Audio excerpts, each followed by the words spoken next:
माध्यमिक नेपाली व्याकरण र रचना कक्षा 10 को सुन्ने किताबमा यहाँहरूलाई स्वागत छ।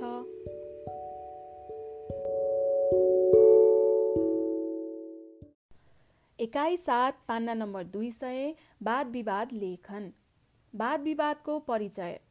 कुनै पनि तोकिएको विषय वा शीर्षकको पक्ष वा विपक्षमा रहेर गरिने तर्कपूर्ण प्रस्तुतिलाई वाद विवाद भनिन्छ। वाद विवादको मुख्य पक्ष अरूका विचारको खण्डन र आफ्नो पक्षको तार्किक समर्थन मण्डन हो। विषयवस्तुलाई शिष्ट शैलीमा प्रस्तुत गरेर अनेकौं उदाहरण र तर्कका माध्यमबाट आफ्ना पक्षलाई गहकिलो बनाउनु वाद विवादको उद्देश्य हो। सरलता, तार्किकता, गम्भीरता र सारगर्भितता वाद विवादका मुख्य पक्ष हुन्। वाद विवाद बोलीका माध्यमबाट प्रस्तुत गरिने विषय हो, तर यहाँ भने बोली वा मन्तव्यकै ढाँचामा विषयवस्तुलाई लिखित रूपमा दिने कार्यलाई वाद विवाद भनिन्छ। 2. वाद विवादको संरचना। 1 नम्बरमा शीर्षक हुन्छ, 2 नम्बरमा सम्बोधन, सभाध्यक्ष, प्रमुख अतिथि, निर्णायक मण्डल, गुरुवर्ग र साथीहरू।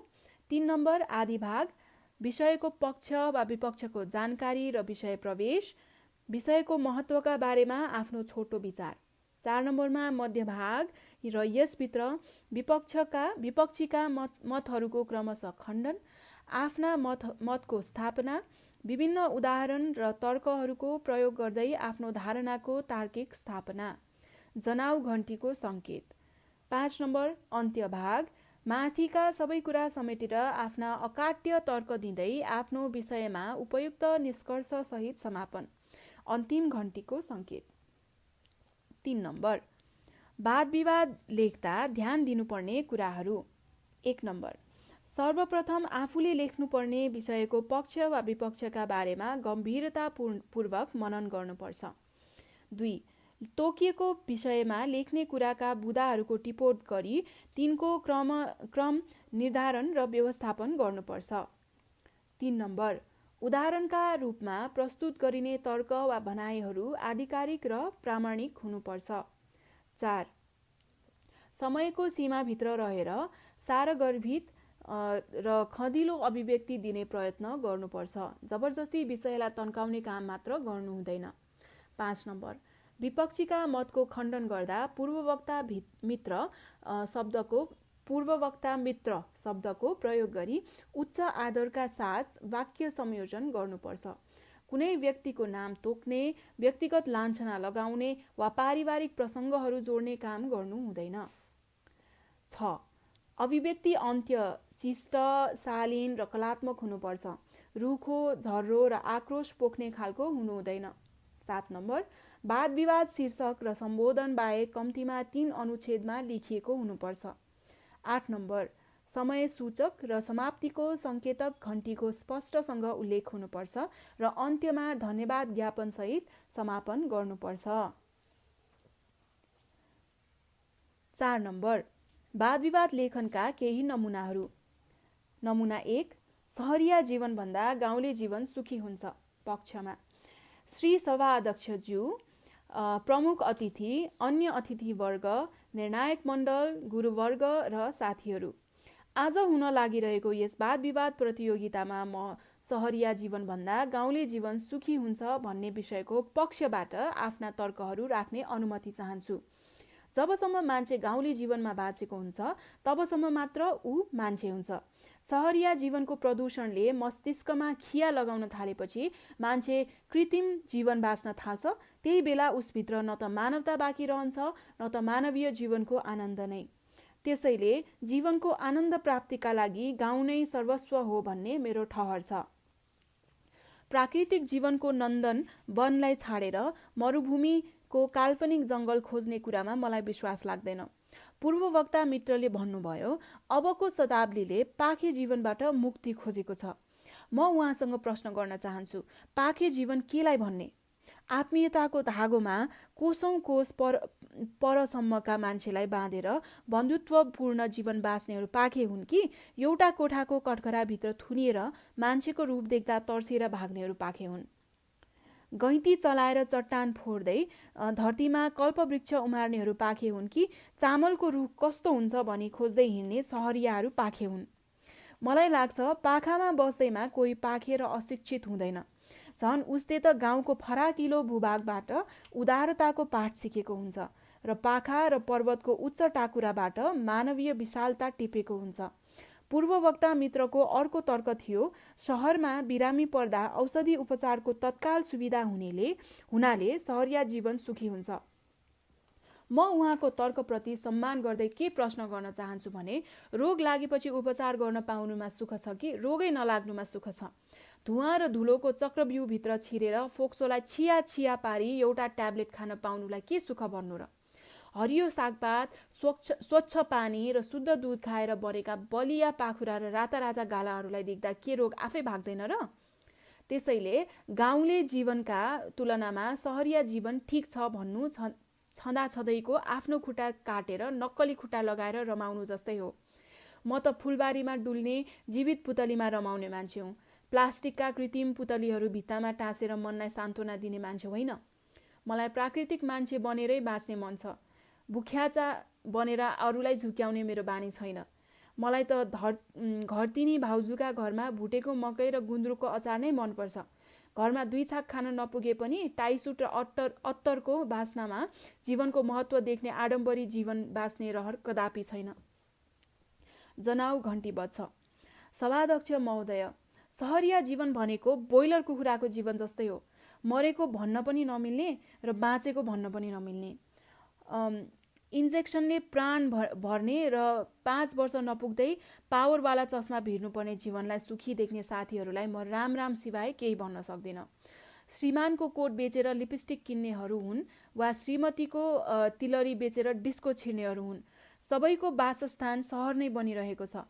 म मेरो बारीको गहुँको पिठो बेचेर चाउचाउको रसमा बाँच्न सक्दिनँ। माली गाईको दुध छोडेर बियरको चुस्कीमा नाच्न सक्दिनँ।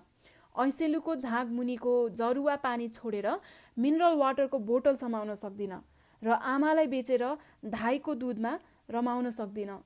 त्यसैले सहरिया जीवन भन्दा गाउँले जीवन 100 गुणा सुखी छ भन्न मलाई कुनै हिचकिचाहट छैन भन्दै मेरो भनाइ यही अन्त्य गर्छु। धन्यवाद। अन्तिम घन्टी बज्छ। नमुना 2। शीर्षक, सहरिया जीवन भन्दा गाउँले जीवन सुखी हुन्छ विपक्षमा।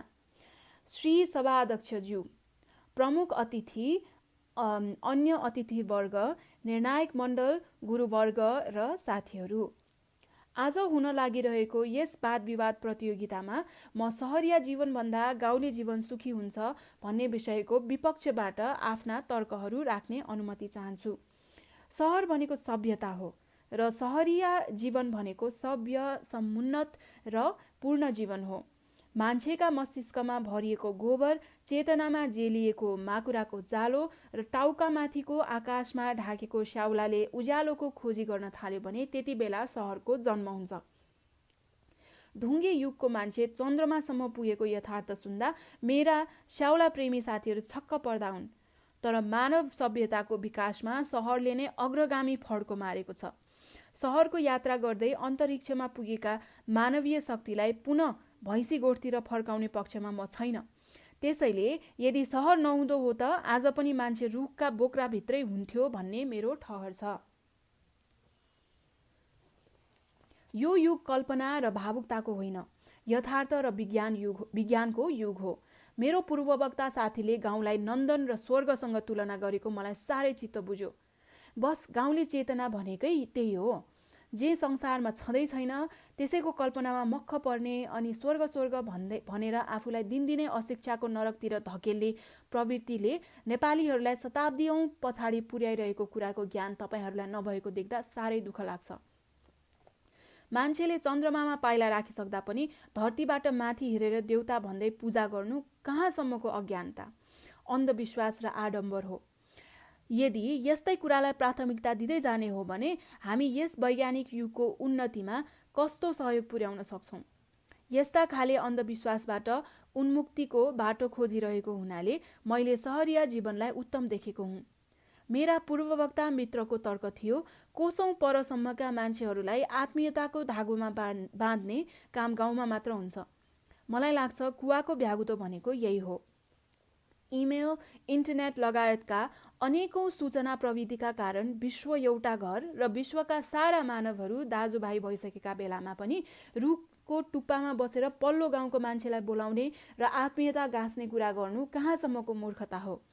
मेरा साथीहरू गाउँमा उन्नति हुन सकेन भन्दै दिनदिनै सहर भाँसिँदैछन्। सहरको शिक्षा, स्वास्थ्य र जीवन पद्धतिबाट प्रभावित भएर आधा पेट खानु परे पनि यहीँ बस्ने अठोट गर्दैछन् अनि भन्दैछन् गाउँ नै ठिक। यस्तो दैचिउरे कुराको कसले विश्वास गर्ने? सुँगुरलाई फोहोर नै प्यारो लाग्छ भने चाहिँ विज्ञान र प्रविधिलाई बेकार भन्दै गोबर र कमेरो नै लुटुपुटिन चाहनुहुन्छ भने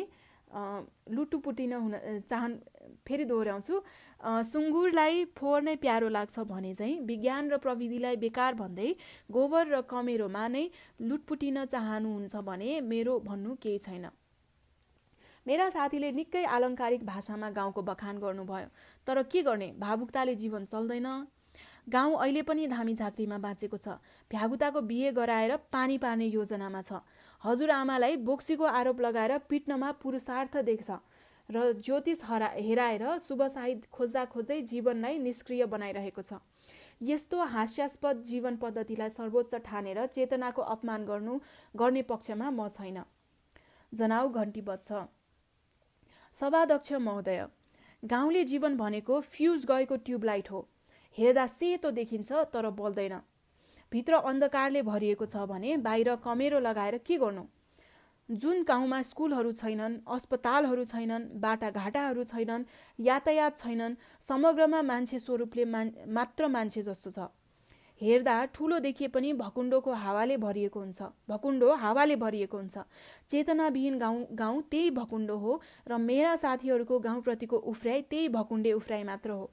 अन्त्यमा म यथार्थलाई लात हानेर भावुकतामा बग्न चाहन्न र उन्नतिको प्रतिबिम्बमा कालो पोतेर सुन्दर चित्र बन्यो भन्दै रमाउन चाहन्न। त्यसैले गाउँले जीवनभन्दा सहरिया जीवन हजारौं गुणा सुखी छ भन्दै मेरो भनाइ यही अन्त्य गर्दछु। धन्यवाद। अन्तिम घन्टी बज्छ। अब हामी विशेष अभ्यासमा पुग्यौं। 204 नम्बर पान्ना नम्बर 6। प्रश्न नम्बर 13 मा निर्देशित रचनाका लागि 2 वटा प्रश्नहरू सोधिन्छ, जसमा कुनै एउटा प्रश्नको मात्र उत्तर लेख्नुपर्छ। उक्त प्रश्नहरू यस प्रकारका हुन्छन्। बुँदादी कथा जीवनीबाट एक र एकाङ्की अथवा मनोवाद अथवा वाद विवाद अथवा चिठ्ठीबाट एक गरी 2 प्रश्न सोधेर कुनै एक प्रश्नको उत्तर दिन लगाउने। नम्बर 1, विपक्षका मतको खण्डन गरी धनभन्दा विद्या ठूलो भन्ने वाद विवादको विषयमा पक्षका तर्फबाट आफ्ना तर्कहरू प्रस्तुत गर्नुहोस्। 2 नम्बर, पक्षका मतको खण्डन गर्दै शस्त्र बल भन्दा शास्त्र बल ठूलो भन्ने वाद विवादको विषयमा विपक्षका तर्फबाट आफ्ना तर्कहरू प्रस्तुत गर्नुहोस्। 3 नम्बर, तलका शीर्षकमा एक-एकवटा वाद विवाद रचना गर्नुहोस्। क, सम्पत्ति भन्दा नैतिकता बलवान, पक्ष। ख, विज्ञान अभिशाप होइन वरदान हो, विपक्ष। ग, कलम भन्दा तरबार बलियो, पक्ष। घ, सम्पन्न जीवनभन्दा उच्च विचार राम्रो, विपक्ष। ङ, मन्दिरमा होइन मान्छेमा ईश्वर छन्, पक्ष। च, मागी विवाह भन्दा प्रेम विवाह ठिक, विपक्ष। 6 नम्बर, भाग्यमा होइन परिश्रममा विश्वास गर्नुपर्छ, पक्ष। ज, सन्तुलित भोजन भन्दा नियमित व्यायाम उत्तम, विपक्ष। र यसका साथै हामी एकाइ 7 को अन्त्यमा पुगेका छौं। अब एकाइ 8 मा भेटौँला।